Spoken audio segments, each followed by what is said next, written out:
Welcome to another edition of Horses to Follow for KwaZulu-Natal. Before I go any further, let me introduce to you our guest, good friend, colleague, because we're all in the racing industry. Our guest on the show today is Jared Samuel. Jared, how are you? Thanks, Ron. How are you doing? Very good, thank you. Okay.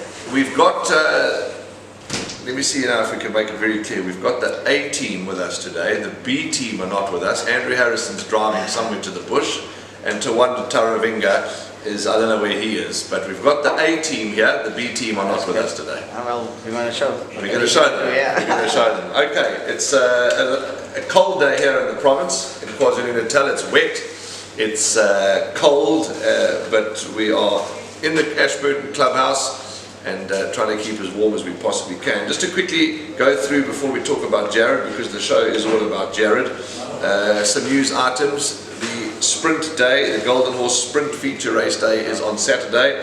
This coming Saturday up at Hollywood Beach, Scottsville in the capital. It's always a good day, Jared. I mean, there's just some top quality racing. Yeah, that's when you see the real speedsters around. You know, it's a lovely day just to see, and you know, it's going to be a good day. Okay, and then champion season, of course, is in full swing, so we know all about that.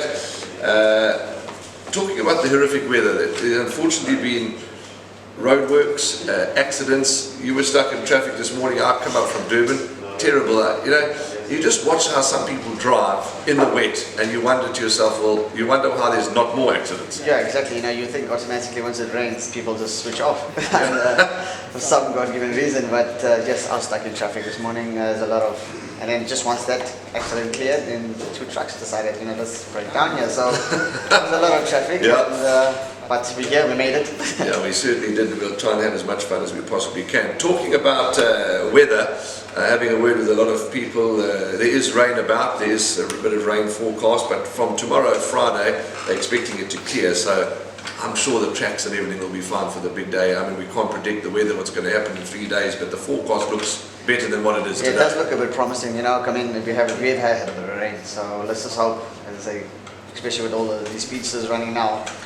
We'll see how they're going to handle it. I hope it's not going to get too heavy for them to run. So, Talking about the weather, and of course we've been experiencing a lot of load shedding. Obviously, I see your barber. There must have been load shedding when your barber was cutting your hair. Yes, you know, you got halfway through and he's like, "Oh, load shedding." So just to make a line, just so we look a bit streamlined as well. Trying to copy your hairstyle.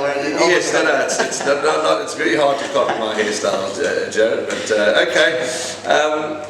And before we go on to asking you a few questions, I must make mention to our supporters and our viewers that watch the space, because we're very proud to announce that Megatech Solar is going to be our sponsors for the Horses to Follow podcast. So we will eventually have the team from Megatech on. They're a solar panel company, and more about them in the future, but soon, in the next 3 or so weeks, once our kit has arrived, and once Andrew and Tawanda, the B team, have arrived back from wherever they are, we'll announce more. But just to let you know, the Horses to Follow podcast will soon be proudly sponsored by Megatech Solar, but more about that when they are on board with us. War of Athena, you know, a lot of people are talking about the Vodacom Durban July. I mean, you've watched races for as long as I have. That was an impressive performance. It was, you know, the way she moved through, and you know, the other horse looked right. Princess Keller looked like she was going to get it, but she just changed legs and pulled through nicely. She's class. She's class, eh? All of you guys are colleagues and friends, and of course, when you're on the race course, it's business.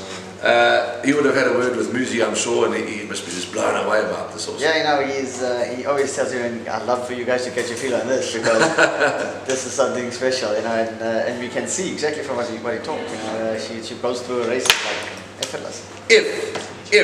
I mean, because I don't know what the decisions are, so I'll make it clear, because I don't want anyone to say I was putting words in anybody's mouths.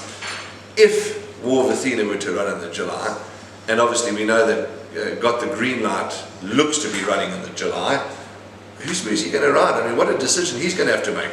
He's literally stuck on the fence there, because I mean, what do you do? I mean, they're both class horses, and you can't. They've been, if I can say, they've not put a foot on. Yes, so yeah. It's going to be a tough ask, eh? You know, that's the time I think I would hate to be in Muzi's shoes. Yeah. So, you know, and of course there's going to be one. Whatever happens, there's always going to be one part. You know, if I'm not putting words in anybody's mouth. If Muzi decides to go with got the green light, obviously the party of war of Athena will be disgruntled, and Correct, vice yeah. versa. But at the end of the day, you can't ride two horses. Yeah, and everybody will be chirping Murphy's door. You're going to be caught by the other horse. Yeah. It always look by fluke or by crook. Sometimes it does happen. Yeah. But I mean, at the end of the day, for his sake, let's hope not. But Yeah.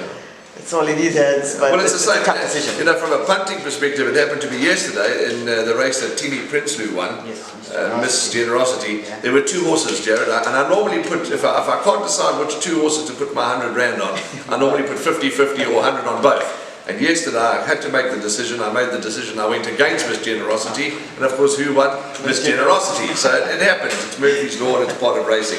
But yeah, that's a lot of people are talking about that. That's going to make interesting to see what Muzi rides and who runs. It's just an assessment. It's not an opinion, and we're in the dark as much as you, everybody else. For sure, yeah. Okay, let's talk about you. And so. You're looking good for 63. Plus minus. How old are you, Jared? Tell us where you live and how old are you? Well, I'm Jared Lee Samuel from Pietermaritzburg. I'm 33, so still feeling like I'm 23, but okay. And still behaving sometimes like you're 18. Yeah, that's when I'm on the soccer field. Yeah, but other than that, no. But yeah, that's about it. I'm Maritzburg, local boy. boy from here, and that's about it, I should say. I mean, So 33, you said. Jared, soccer.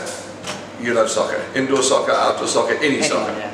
Okay. I played for actually two teams in Pietermaritzburg, Hillview, and then we had the other team called Hot Steppers, which was more friends. Hillview, they're the ones that are on the top of the hill. Yeah, with a good view. You gotta get that right. But then the other, all my friends, we made a soccer team, Hot Steppers FC, and we started off playing. And then I went to Hillview Football Club, so it was so good. And then we played an indoor league. I played in Hillcrest. We had a jockeys league, a jockey team. Right. With all the jocks playing, myself, Warren Kennedy, Sean Villa, Keegan DeMello, Eric Ngwane, Atindiwe when he could run because he's a bit handicapped now. But, we've had a full-on Mike show. Used to play our goalkeeper. We had a very good, strong team, and activity-wise, that was me. And I actually even do play action cricket. And in Kondeni, you've got a action cricket sport place there, and I've played for 2 leagues. So it was good. I mean, I started obviously just playing social kind of league, and then I got asked to play A-League, and geez, that's a bit hardcore for me. The guys are a bit, if I can say, they really take it hard. So I played A-League one season, and I was like, guys, this is a bit too hardcore for me. I mean, you were getting tuned up for not saving the ball off the nets, and it was a bit hardcore. So it was good. I enjoyed it, and I still love playing it. I mean, actually tonight we play soccer as well. I'm playing tonight from 8 to 9 tonight in this lovely weather. But yeah, we brave all the elements and do it. So soccer, cricket, all that. So it's safe to say you're a sporty person in the sense that you play sport, you support sport, and you love it. Okay. Talking about goalkeepers. Now, do you remember many years ago at the, I don't know if it's called the Riverside or the Durban North or Ronaldo Road, yes. Action cricket, indoor soccer. There was a team there that there was a goalkeeper. He was very good. Tell us a bit about that. Geez, yeah, I remember that team. Yeah, we were actually quite a good team there. And, Barring the goalkeeper. And unfortunately, we were short a goalkeeper, and then they talk about super subs, and we had to bring Warren Limfern in. Oh my goodness, I think half the team left the ball and started laughing at you. I mean, you came into that side, and you're like, the other team, the oppositions are like, yo, look at the size of this goalkeeper, we're not going to end up scoring.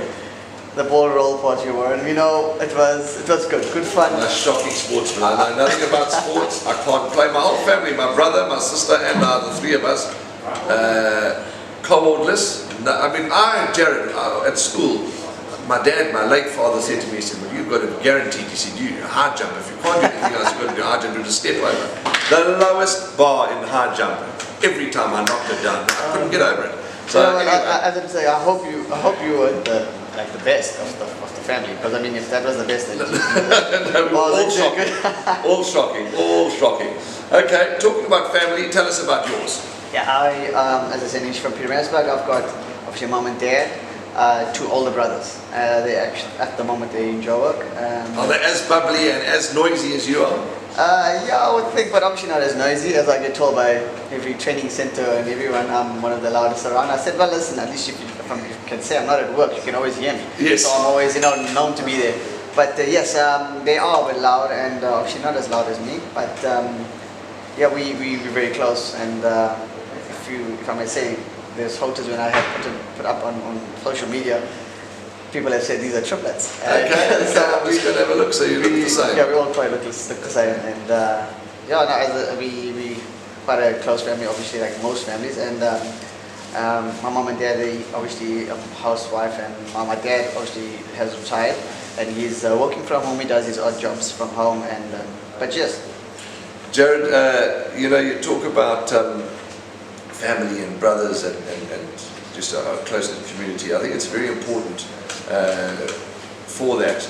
And yeah, how did you get introduced into horse racing?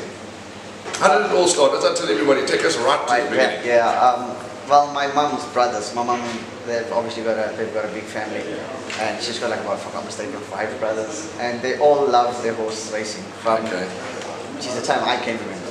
It's something they've always been sitting with the newspapers in front of the TV, and obviously there was no telly bets and stuff at that time, so they used to obviously rush to the totes and take their bets, and they sit and watch TV, and they love their racing. And from that time, there's always been, if I can say, one leg in the racing, so to say. So, and then obviously then I popped along, and I came out but vertically challenged. So I did obviously try out for soccer and stuff. I did go for selections, but obviously got told due to position I play, I like to play up striker because I'm fairly quick. And I was told my height was a bit of a disadvantage. Unfortunately, Lionel Messi was not around at that time because you only have Diego Maradona, if I'm not mistaken. So it was I literally had no legs to stand on. So I did try for all of those things. So my cousin Jayesh, he always ran it past me. I said, "Why don't you try the jockey thing?" He's also, he loves coming to the races. The same Jay is his name, but Jay. We all know him as Jay. Yeah, he was very instrumental. 100%. He always pushed me to it. And then there were times, obviously, Scottsville Racing used to, there was obviously no Golden Horse Casino at that time. It was just the Scottsville Racecourse. And I used to come over there and park next to the academy bus. We used to interact and talk to the guys. And it was just something I didn't really get introduced to. And they always put it past me, why don't you try? And then obviously there are occasions where I'm meeting the guys that they used to just ask the riding master, what do you think about him? Is he size? Okay, looks a part, so to say, but why don't you come for an interview or two? I said, okay. And then the next couple of meetings, I went obviously to the actual jockey room, and they checked they were quite critical things that they checked for that time. They obviously your foot size, from your actual foot to your knee, and there were the weights, and there were a whole lot of things they actually looked for, and I fitted all those requirements. So they said, okay, you're doing quite well, you're looking quite promising, so why don't you come for the final interview, or do an interview at the Jockey Academy. So obviously I made in Jay took me up there to the academy, I did an interview there, and I passed all the things again, all the critical things, and then they told me, you should be fine to make it, we just need to come through to the final interview, which is going to be at the Great Wall Racecourse.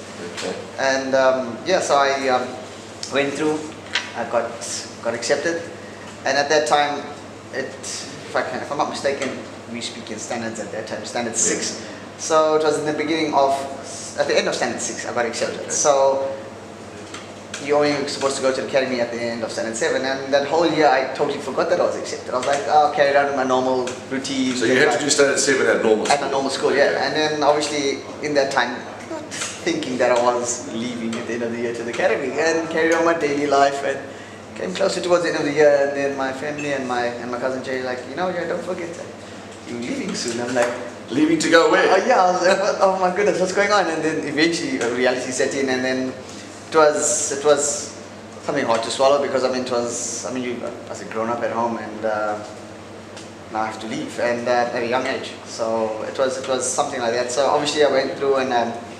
we had actually quite a nice big crew of apprentices that we went through at Keegan Latham. It was aggravating me, sorry, let me just turn the phone off. Yes, Keegan Latham, Devin Habib, Kendall Minnie, Brian Yao. Yes, get your mic a little bit closer, I'm told. Okay. Yeah, there we go. Speak up, you're through. Yeah, that's perfect. So yeah, we had quite a big crew, and we all obviously became close like brothers. That we eventually staying over at each other's houses on weekends out, and it was one of those kind of things. So we got close in that matter, and that's how it all started off for me. And then from there, been through with it. That was when you've answered that, so because you've made a lot of good friends in your career. I mean, you've really met some wonderful people. For sure, that's something, you know, you never think about meeting, you know, and how close you become. Tell us, just going back to the noisy part, you know, you say you're a noisy, loud, enthusiastic character, and so am I. And you know, you say at the track and at races and in the jockey room, everybody knows, don't tell Jared to pipe down because he's just a noisy character. I mean, I live in a complex where there's only 7 units or flats or whatever you want to call it, yeah. And all my neighbours know me. I'm loud when I talk to the animals, I'm loud when I'm in the shower, when there's racing I'm loud, and when it's too soft they will send the messages, Warren, okay, where's he gone? And that's us. Once we're made that way, you can't change it. Obviously there are times where you have to be serious. You get onto a horse's back, you're in a race, it's serious business. When I go into a meeting in the boardroom, it's serious, you know, but in general we're happy, loud people. That's me. I mean, I always have. I mean, as you can even tell, I always have cheerful and joyful kind of person. Chirping one another. Correct. That's what you've got to be like that. It's nice because I mean, you come to work, and I can say it on behalf of a lot of guys, I should say other fellow jockeys. We a handful of people can say they love their job. Yes. Like what we Yes. do. I mean, we're working with majestic animals. I mean, it's something some people dream of doing. And then, I mean, as much later on just racing. I mean, every morning you're working with them. It's something I can say. So I enjoy my job, and I make noise, and I'm always chirping. Let everybody know that you love your job. It's good. I said it's. I mean, and I got a bit of competition now because Wayne Ogrella's in the jockey room now. Oh, so, but other than that, and Sean doesn't give you any trouble. Sean Veal's there. He's there. Don't worry. He's also in the background. He pipes up a couple of times, you know, and he's also around. But as I said, now with Wayne Ogrella around, so it's touch and go now. Jared, your weight. Are you a natural? Are you safe to say you're a natural lightweight? Yes, I am. Look, I can ride 52 quite easily, which is actually the bottom weight. If need be, again 50, then I'll have to miss a meal or two. So, but I mean, other than that, yeah, and I think what helps is me being playing a bit of sport, yes, and yes. that obviously does play a big role. And obviously, riding work in the morning for every other jockey would also help. But I mean. I'm fairly quite natural. I mean, considering the food my mom makes, because a lot of the jocks have come to my mom's place and they've eaten. They're like, Jared, we don't understand how on earth you are this weight. If we were here, we would be sumo racers. You know, I was telling. I mean, you know, all communities, you know, and different cuisines from different communities. But I was a Stanger boy. I mean, I was born in Durban, but I lived the first 8, 9, 10 years of my life in Stanger. And I've grown up with the Indian community, and I enjoy the Indian community's food. I mean, the curries and the biryanis and all that, and the dal and the jalebis, and all those beautiful things. Samosas. I mean, it's just the flavors and I mean, you must be lucky to get that at home. Correct. Fairly often. It is, and when I do, obviously bring. It's like obviously due to like COVID stuff, we obviously don't get any sandwiches and stuff at the races, so we obviously are entitled to bring our own food, you know. And I do sometimes bring sandwiches from home. Out of, for example, 4 slices which I bring, I'll maybe be lucky if I have one, because I end up sharing, and well, I'm not end up sharing. I have to. You have to share, yeah. So I mean, and then my mom now obviously she does make extra sandwiches for the guys, you know, because. They've tasted it and they're all like, you know, and I don't want to share. So let alone that, just want more. I want to share. So you better tell your mom, these are my 4, make it much. No, she does do that now, and the guys are actually supporting and getting stuff from her. So it's good, you know. And they obviously do have complaints that we're going to get fat and we have to eat this and then go and sweat. Well, they don't have to eat it. Sacrifices, I mean. So, but I mean, yes, the food is good. The spices, as you say, it's something different for the guys and they enjoy it. So it's good. Lovely, Jared. Who was your? When I say your, I mean there's normally 2 or 3, but at your time you've touched on who some of the appies were. Who was your riding master? Was Vincent Curtis? Was that? Mr. Vincent Curtis, Paul Gadsby, and Gary Rich were at that time at my early, if I can say, at that time, yeah. Okay. You've touched on your personality and your positive outlook. How do you? I mean, everybody wakes up sometimes and feels sh ... You know, everybody's human. But how do you know, if you wake up or you're just in a space where somebody's. This morning I was in that space. I mean, my wife and Gary Rich, you mentioned Gary Rich, we were actually in a meeting at Summerfeld this morning, and they both said to me, "You're so grumpy. You just get up and you feel grumpy sometimes." But I've now got in the car, I've listened to my music, and my whole vibe's changed. But how do you do it? How do you try and stay positive and happy all the time? Look, as I said to you, first things first, I'll obviously say we love our job.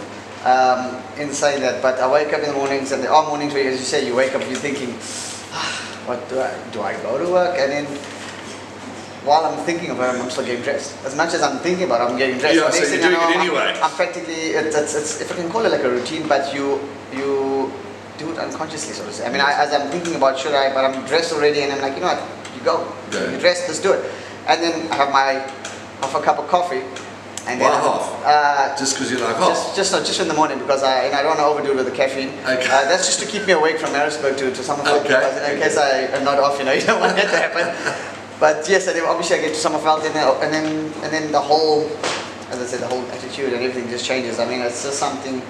It's hard to explain. I mean, obviously I love my music. I'm sure you've heard. And in fact, please, before you go, I need you to help me with my car when we finish this podcast. What do you call that thing you stick in there? USB. USB is playing up, so I need you to help me. But as long as you've got no cassettes or anything to no cassettes. Yeah, no. As I said, I'll get into the car, put my music on, and I'm sure, as you just said about yourself, it obviously does change your whole mood, and it puts me in a vibe. And I come to track dancing sometimes, and it's lovely. Along this incredible journey that you've had and still having, and God willing, we're having for a long time to come. Who have the And I know you can't talk to everybody, touch on everybody, and you don't want to forget anybody, but one or two or three, maybe family members or whoever, who have those people that have been the biggest support along your journey? I've had a support from actually my whole family, if I can say, because as I said, being my whole family being into, as I said, one foot in racing. Yes. So there's always been that whole interest in racing, and always asking, hey, how are you doing, and how many rides you got today, and it's little things like that which eventually add up. And I am now, as I said, sponsored by my family, Fresh Food Market. Okay. And they actually sponsor me now, and it's as I said, they've always been behind me. So they've opened up a nice fresh, almost like a food lovers kind of market, And is there a Facebook page for yes, they do. Fresh Food. FRESCA. FRESCA, Fresca Food Market. Food Market, yeah. And is that based? Obviously, they're based in Peterborough. Yes, it's just they've opened up not long now. So, but they've got stuff that I can't even pronounce half the stuff they have. And you should know, being an Indian and you liking Indian cuisine. So there's a lot of that stuff. Okay. And fruit and veg, as I said, it's okay. Well, that's I'm being sponsored by them, so that's already just showing you what kind of support I have from my family. Yes. Being sponsored by them, which is putting a big, if I can say, help and for both ways. They're getting whatever media they do need, and I'm doing something I love and with my family behind me. So there's a lot of. So I suppose your racing is your business, family business, you can call it, and of course then Fresca Food Market, it's also the family business, so it goes hand in hand, which is great. So as I said, now it always helps that now having them behind me is more of a drive, and it's lovely. Well, for those of you that are watching, if you're in the Maritzburg area, or even if you don't live in Maritzburg, I'm sure you'll get to Maritzburg at some stage. Taking a drive through Fresca Food Market, but we'll Google that and Facebook that a bit later. Okay, now I want to change before I go to this part, you've ridden a lot of winners. Okay, you just told me that you can't really remember the exact amount, but it's been a lot over the years. You've won the Michaelmas Handicap. Who did you win the Michaelmas Handicap on? Storm Sagaz. Storm Sagaz. That's right, Storm Sagaz. If I'm not for Sean Terry with Robbie Fred. Okay, she's we're going back years. And then you've also run fifth in the prestigious Gold Cup. And look, I've ridden in a number of graded races, but obviously haven't done as good as we would like to. But it's as experiences, and hope, as you said, we're just starting. Hopefully we can pick it up and keep it going now. Jared, then yes, we're having a good, happy interview and a positive time, but the main reason, and I don't want to change the tone, but not the main reason. The reason we've got you here is because we're enjoying time with you and we're hearing your story. But you've got a particularly interesting story to tell, because on the 5th of December, 6 years ago, life nearly changed for you. Tell us about that day. And as I said, we don't want to get to, but we have to let the people out there know that this is not. Although as much as you adore your job, It's not for the faint-hearted. Tell us what happened on the 5th of December 6 years ago. That's very true. It isn't for the faint-hearted. It was. I still remember clearly. It was a grade of my meeting. I just bought my car at that time. I bought like a week before, so it was a whole lot of positives for me. I was like excited about my new car, and I decided to take my nephews who are part of Freshka. Okay. And I decided to take them and say, come on boys, we haven't been to night racing in a while. We can go through there and then we can take a drive back across Florida Road, to make a night of it. Yeah, after racing, had a few drinks or beverages and go home. So we had a night plan. So they were all excited, and we go through, and it was a good night's racing. And unfortunately, I had an incident where I did get cut off just before the finish line. Well, yeah, just before the finish line, if I'm not mistaken. I did have a horse run in front of me, and my horse clipped heels. We both came down, and that was, if I can say, one of them you never expect to happen in a race. You never expect to have something like this, and it had also had quite a serious fall. I actually came down. Actually, for his name, come to me. You know, every accident, whether it's, well, we're talking horses, so let me use that. Every accident in racing, is serious. So the point I'm saying is that, the horse crossed in front of you, tripped heels. So the point I'm trying to make is that it doesn't take much to go wrong in a race. Yes. That's what I said. One trip, one stumble. And as I said, from what I have been told, I can't really remember the actual accident. Because when you hit the deck, you were gone. Yeah, I can't really remember the accident. As Brandon Lorena did mention to me, he did hear me scream to him because he was on my outside. Right. The horse that we shifted was on my inside. And I was looking for a room to get out of this because I could see it coming. And he did mention that all I did, because we called Brandon B. And all he said to me, he heard me saying B, and I came down, and then the filly's name was Fly Away. Okay. For Moronado. Yes, she was, if I'm not mistaken, Dynasty. She was actually bred quite well. So she was actually, I think she had about 3 or 4 runs. So she was actually getting into racing, just learning about it and getting into it. And she was actually going to run. She was running on that day. And as I said, I got cut off and like one clip and ran down. And from that time, as soon as I hit the deck, I was knocked out. I can't remember much about it from there. From what I have been told, it took them almost 45 minutes to get me off the race course. And I mean, at the end of the day, all I can say, from what I've been told, I should say, I can't really remember anything about it. I was blanked out. If I'm not mistaken, I was in coma for 10 to 11 days, maybe plus minus, I don't know. But on the life support machine, the ventilator for 5 or 6 days. It was a trying time for all my family and loved ones. It was, that's when I wish I could remember things, because obviously being in that coma for that long and through that time, it was. Yeah, I hear what you're saying. You said you wish you could remember, because that you told me off air that still that segment of those 10 or 12 days is still common. You're going on what people are telling you. Well, as I've said to you before, I mean, I spoke to the great Kevin Shea, who was, I think, he was presenting with me at the time. He had retired as well.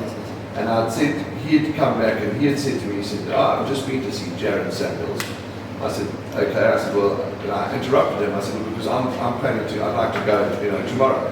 He said, whatever you do, he said, don't go. He said, because he's either A, not going to make it, or B, you just don't want to see him in that state, rather, And I was quite taken aback. He didn't put me off, don't get me wrong. You don't have to, the point I'm trying to say is that you were in such critical condition that people thought you weren't going to make it. It was a lot of people, and not to say just as a kid. I mean, there's a lot of guys. I mean, a good friend Keegan, he's told me, he even apologized to me when I did come to, and he did mention, he said, Jared, I'm sorry I didn't come because I did not want to see you in that stage.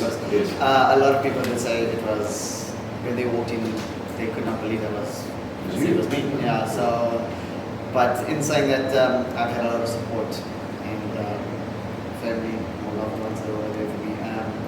it all adds up. I mean, at the end of the day, I was off for quite a while. Then, well, after I graduated, it did come to 2 months of my, if I could say, December and January, 2 months of my life.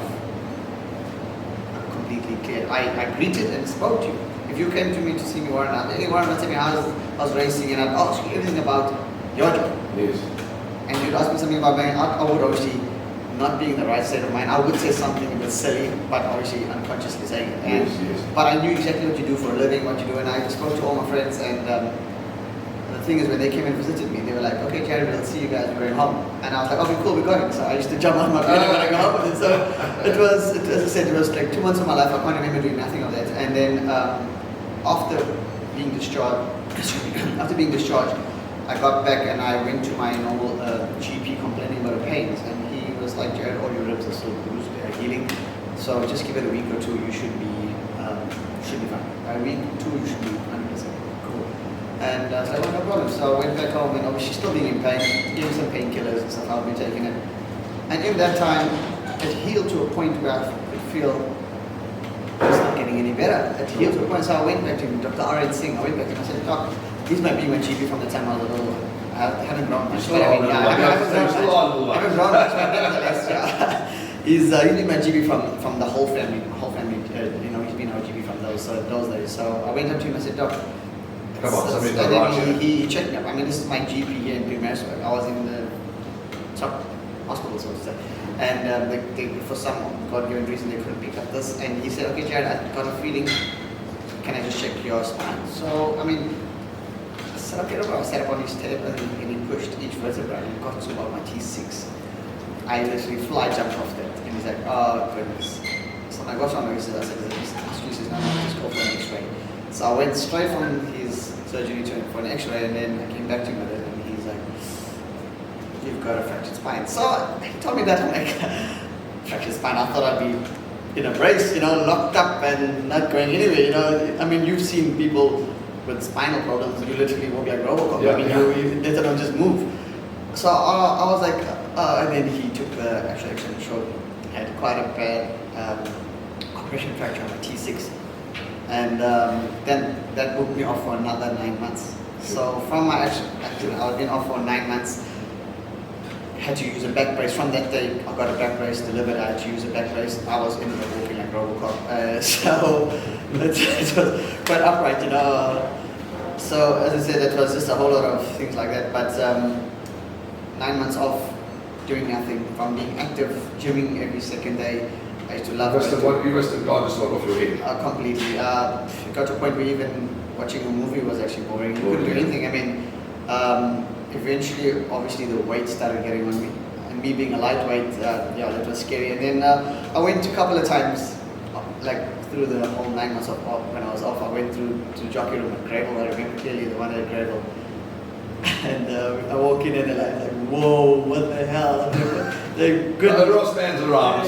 Is this Jared? I'm like, yeah, Stu ran off. I remember clearly. He obviously had a lightweight, but had a lightish kind of weight that day. So he's like, oh my goodness, Jerry, get on the scale. I'm like, nah. He's like, how? I said, no, I'm light, man. He said, no, you got a double chin. You look like a chipmunk storing some food there. And they're like, no, get on the scale. Stu's like, Jerry, I bet I am lighter than you. I said, Stu, come on.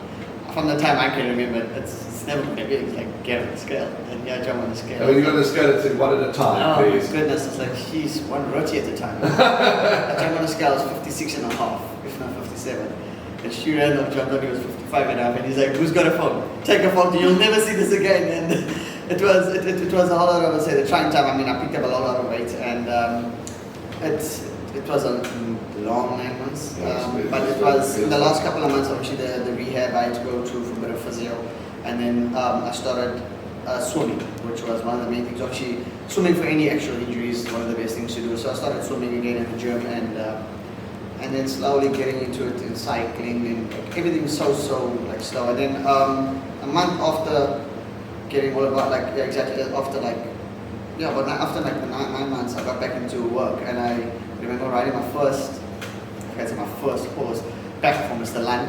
Okay, let me interrupt you there, because we're going to talk about that first day back. Just going back, that day that you went into the jockey room to see your mates, and obviously, you know, correct me if I'm wrong, you think to yourself, sure, but I really want to be, here riding. But also, I suppose it would have been nice to see your mates again, and everybody would tune you up and pep you up a bit. As much as I always chirp, I mean, it was one of the days they had a full go at me because, I mean, I looked like I ate Jared Samuel. I'd got to a point where I actually had to go buy new t-shirts and jeans. I thought, okay, since I'm going to races, let me put my formal pants on. You look at the smart. Yeah, all right. I couldn't even get off my legs. I was like, oh goodness, I just got muscle. So now, it's okay, so you've had the fall, you were in intensive care, you were touch and go, you had the diagnosis from the doctor, your spine, blah, blah, the 9 months go. Now it's time to come back to work. Yes. Now, obviously, you're feeling a little nervous, or are you feeling nervous, or are you raring to go? I was raring to go. As I said to you, I did get called by the specialist, obviously, who treated me in my spine and stuff, and he said to me, he gave me options. He says, are you sure you want to get back into racing? Because your fracture was quite bad, and it's Dr. Shitei, he didn't mention, he says, listen, he called me with my mum and he spoke, he says, I'm calling you today talking as a parent, not a doctor. And he asked my mum, he said, what do you think about this? Because think about if he has another fall, it's life or death, it's death or paralyzed. So it was a bit of a hard time. I had to really swallow my tears, I mean, it was, I told the doc, I said I made it, and I used it as a sign from God that He made me, in a way, not remember my accident. Yes, for me to get back into it, because I was rearing to get back on a horse. And the first time I got back on a horse was for Mr. Line at the Summerfeld. I remember Lloyd was still helping his dad at that time, Lloyd Line, and he put me on a horse, and obviously quite a ride. And the first thing I told him, I said, I'm just going to jump on and sit and walk around the ring once or twice, just to see if there was any flashbacks or any recall of the actual, I can't say accident. Yes, my accident, but I mean like anything to do with. Yes, anything around and, that. Knowing I didn't remember anything, so it was a bit of a test and a trying time. So I jumped on and I was like, I was more raging to get on and I walked around the ring a couple of times and there was no actual recall and no flashbacks. I was, as I said, always talking and I was really keen and I went onto the track, I canted and I did a strong canter with it and there was no actual recall, it was just more enthusiastic kind of energy. I just couldn't wait, and then as I said, from then I picked up my work. I restricted myself to taking like 3 horses a morning, then Sure. picked it up 4 and so on and so on. It was one of those kind of proper rehab kind of things, so yeah. And then eventually, a month after me starting, I was riding for Mr. Mawing at that time, and he moved on to Ashburton. Yes, that's right, yeah. And I ended up riding for him and being his, I can call stable jock at that time. And a month, exactly, I remember a month, maybe a month and a day after that, I rode my first winner back, La Vida Banco. Okay, yes. It was. That's the Adams owned it, I think. Yes, that's pretty right. cool. It was at That's Scottsdale. yeah. And we were very confident about it. And I was thrown a bit bad. And I still remember my instruction when he says, you sit in midfield. There was no if or doubt, you sit midfield. And I knew how the horse was working, obviously being working there, and I knew I had a massive chance. And I knew with a bit of luck and running, I should go very close. And Did you get midfield? I did. I fluke or by crook, but I was there. And yes, I ended up coming through and actually won. Due to your good riding abilities, that's how you got there. That's Not for sure, good. That's true, but nevertheless, I ended up winning, and the actual feeling again was like riding my first winner as an apprentice. It was, if I can say, having my second chance in life. It was a new life. It is a new life. You give me goosebumps, actually. It is. It's like, as I say, it's like having a new life. And I come through and I win the race, and I just remember Calvin and Bibi had to pull up, high-fiving me on the horse, and I get back into the jockey room. Brandon Arena, Sean Will, and a whole lot of the jocks. They took a whole lot of soda water and coke and they shook the cans up. And as I walked up the stairs at Scottsdale, they just poured it on me, and it was a feeling I can't even explain. It was to be back into it, and the guys are all just like hugging and saying well done. And they obviously know being my colleagues / brothers. Yes. And knowing the danger of our job, and from me being on my deathbed, so to say, and here I am now riding a winner again. It was something where you can say having your colleagues like that means much more, and it was lovely. Well, I tell you, I'm a softie. I am a softie. My wife and my stepchildren will tell me that. They can't, I'm not going to let them zoom in. But you'll see there's two little wet marks here, because to hear a story like this can't help but bring a little tear to the eye. But what I can tell you is and I've been banging on the drum, Jared, for a long time. You know, a lot of people, you know, when there's racing, you know, and there's money involved, and you say, you know, anything, you're on the highway, look at that guy, he cut me off, you know, look at this, and that guy rode a bad race, and look at those tipsters, Bam Walker tomorrow, and they're useless, and look at that jockey, why did he go a bit wide, you know, and everybody criticises. I suppose we're human, and I suppose we do it. But the point I'm trying to make is when it comes to riding, and when it comes to race riding, and it comes to anybody that's got a hard job, and got a dangerous job, you know, you're sitting in your office typing on a computer, you know, you can have a heart attack, but it's not classed as dangerous.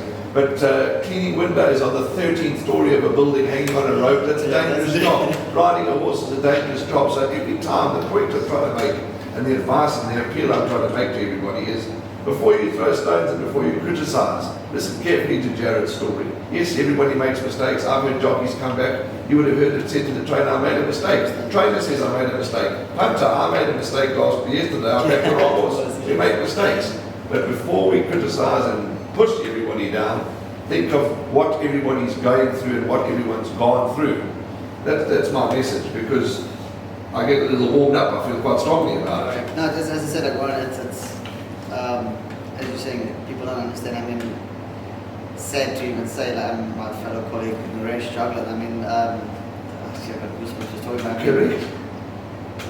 Similar kind of accent, but obviously his was obviously a bit more severe. But in saying that, people don't understand that it's our job and our livelihood, and it takes one little clip. I mean, as you saw with Naresh's incident, I mean, it really hit home with me. I can imagine that would really hit as much as I can't really remember my accident, but I've seen the video of my accident. I still have the video on my phone of the accident. And when I saw Naresh, and I heard about Naresh's incident, and I even phoned Kone halfway in Mauritius, and it really did hit home. Yes. I did. I won't lie, it caught me. I broke down a bit. I won't lie. It was to think this could have been the same kind of. It could be the same fatality kind of thing. For me, it was bad. It's sad, you know. I mean, it's you never expect it. I mean, you went to races just expecting a normal good day of racing, and it was something. It's something you can never really expect and anticipate. But as I said, it was a big eye opener for me, taking into consideration what had happened with me, and having the second chance now. It really makes you realize and value life. Yeah, it certainly does. It certainly does. Yeah, well said, Jared. Do you have any more? When I say, do you have any more? Do you have any post-accident pains? Do you have to go now again for a sports massage? Or are you okay, or do you get a bit achy? I can't say I have. Look, I've had a couple of falls after that. After my actual main, I had a couple of falls at the racecourse. A couple of them, my leather snapped and little. I would say little, but I mean it was. I did have to go in and fell off at Scots. I had to go again because the way I fell, I actually jolted my knee quite bad backwards. So they were worried about my spine again, obviously being a T6 high up on my back. So I did have a couple of falls. Touch wood, nothing serious enough for me to. But I still do go for physio and just to, if I can say, keep me ticking over. Yes, to maintain. I don't want for the service. Correct. And being active again, as I say, I'm always playing soccer, and as much as I can say, I try to take it easy. But when I see a soccer ball, I literally go into a bit of a trance. And I don't stop running, so it's what I try to take it easy. So you make the Duracell bunny look tame. Yeah, I would say so. So but I do try to take it easy, but nevertheless, I do obviously have to go for, not have to, but I choose to go for physio quite often. If anything, if I don't say it quite often, but I mean once a month, just to keep my back and, as you say, maintain it, because at the end of the day, it's my spine, I think. You've got to take care of it, you know, it's not a small thing. So I just obviously go and keep that all maintained, and yeah, I think that's about the other. I don't want to keep you too long. The scar on your nose, is that from the accident? That's from the accident. That was. That's your trademark. That's my trademark. It's one of those. Look, there is another scar. Obviously, I had a blood clot over here on the side of my head, but obviously, my hair, I don't like the barber cut it too short now. As short as yours. Move on. So yes, obviously I do have a bit of a mark here and a cut on the inside of my mouth, but this is my trademark, and as I've been told, we're with pride. Yeah. That's what I do, you know. Yeah, you had to tell us the story, and we're so glad that you had to tell us the story. Yes. And, I know you're a man of faith, and wear it with pride. And correct, it's been a lot of battle scars. A lot of. It's again, as I said, I had a lot of people behind me. I had people phoning from abroad and family abroad.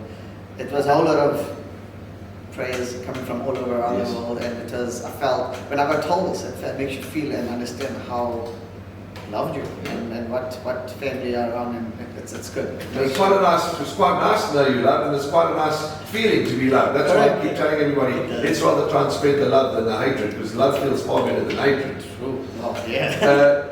Quickly, 2 questions.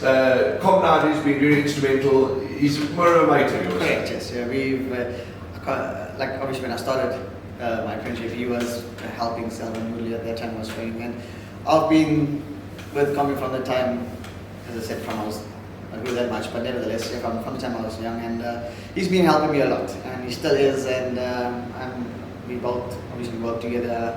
Get on well. Get on well together. I mean, yesterday we drove up to races together, giving each other nonsense. There was somebody in the traffic behind you. Yeah, I know. I don't want to say it was hooting on road rage and fun and family, but yes. Your future plans. And it's also okay to say, well, we can't say you have no plans, but I mean, are you have to stay? If something came up overseas, would you consider it? Yes, I would obviously look to consider overseas, but due to now COVID, things have been obviously completely tightened down. But I want to and looking to try and maybe go abroad, because it's just something just to open up and broaden your horizons, So it's as much as I can say I've planned, but I've thought about things. But in saying that, due to COVID now, it's things you've obviously got to sit and just wait. Now you've got to just what you have now and try to just work on that for now. So, but there are plans and things you are looking to, obviously in the near future, hopefully, to visit COVID-related stuff. But let's hope so, yeah. But in saying that, that's one of the, if you can call it, plans. Sure. Okay, that's fantastic. All right, if you give me a few seconds, I just want to quickly run through, check your phone, and just sit back for 2 minutes, because we're in the home straight now. I just want to quickly give my selections on the show here for you for the race meeting that takes place on Saturday the 5th of June 2021, Hollywood Bets Scottsville. Hollywood Bets Scottsville is where we will be racing in the capital on Saturday the 5th of June. So let me take you through it very quickly. In the first race, which is offered 25 to 12, not 25, it's not TWENDY, it's 25 to 12, the first race. 2 horses for me, 4 Sea Eagle and 13 Official Secret. In the second race, I quite like horse number 2, Aristocracy, for the Glenn Cotson stable. I believe that Glenn Cotson has a big chance of winning the first and the second race on Saturday. The third race, my value selection is horse number 2, Khan, for Tony Riverland. Samanga Kumalo is going to ride. In the fourth race, my selection or my advice, or call it what you like, it's not tips, it's just an opinion. Number 10, Deputy Marshal, I think is a must for all bets. The fifth race, which is the Alan Robertson Championship in Group 1 over 1200 metres, a hard race, and 4 horses that have got to go in: 4 Sheila, 5 Sound of Warning, 9 Under Your Spell, and 10 Sky Glitter. Go and have a look at Sky Glitter's debut performance on YouTube and the Gold Circle YouTube racing channel, and go and have a look what Sky Glitter did. And in actual fact, if Sky Glitter had to win this race, I wouldn't be shocked. You remember that run? 4, 5, 9 and 10 for race 5. The 6th race is the Gold Medallion, the Group 1 event, and I'm quite confident with horse number 11, Gimme a Prince, from the Dean Kanemayer stable. Keeping the Meadows going to ride. Beat Hasta Manana. Hasta Manana's run second since, but Gimme a Prince I think looks way above average. The 7th race, which is the South African Fillies Sprint, a Group 1 event proudly brought to you by The Witness, and I have gone here with number 4, True to Life. who looks to be the one they all have to beat. The 8th race, the Golden Horse Sprinter Grade 1 event. Number 13, Ultra Magnus is my each way selection. And in the 9th race, which is off at 20 past 4, the 9th and final race, Load Up. It's a competitive event. Field, yeah, absolutely. If you're going into the last leg, maybe put the field in there because it is very, very competitive. That's what I call the microwave version of the horses that I like. Use it, don't use it. The GTV show, Graham Hawkins and I had a very good race meeting yesterday. Our selections were performed well, which is, I suppose, what do they say? A blind chicken catches a corn every now and again. Generosity, but other than that, we're always fine. Yeah, Jared. From my side and from the whole Gold Circle team and the whole racing family and the whole GTV and everything, the podcast team, thank you for your time. Thank you and to you and all the jockeys worldwide for putting your lives on the line to give us the entertainment that we so love. Yes, we're colleagues. You're a rider, I work in the we all need each other. We're all in the same boat. And I'm glad that you've been here to tell the tale.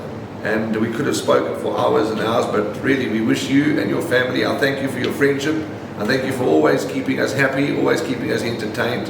And just God bless you and the whole family, and thanks very much. Thanks a lot, Ron. No, it's a definite pleasure to come do this. As letting people know exactly how our lives go along is actually quite nice. At least they have a mindset of how things are going. And as I said, and you and the whole team, thanks. And I mean, we've known each other from the time I was apprentices. We used to stay up at the academy. You remember, you also tried to become a jockey, but that's a long time ago. We also used to go those Bloemfontein trips together.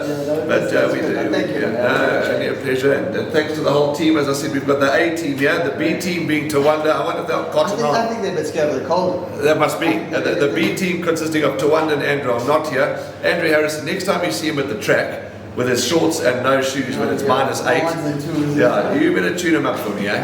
But tune him up. But from myself and Jared, it's been a long show, but wow, it's been an interesting show. I suggest don't skip through this one. Really, I suggest you listen because it was lovely to hear Jared's story, and we're just so eternally grateful he's here to tell us that story. From the whole team, be safe, be nice, spread the love, not the hatred, and we'll see you as always in the number 1 box.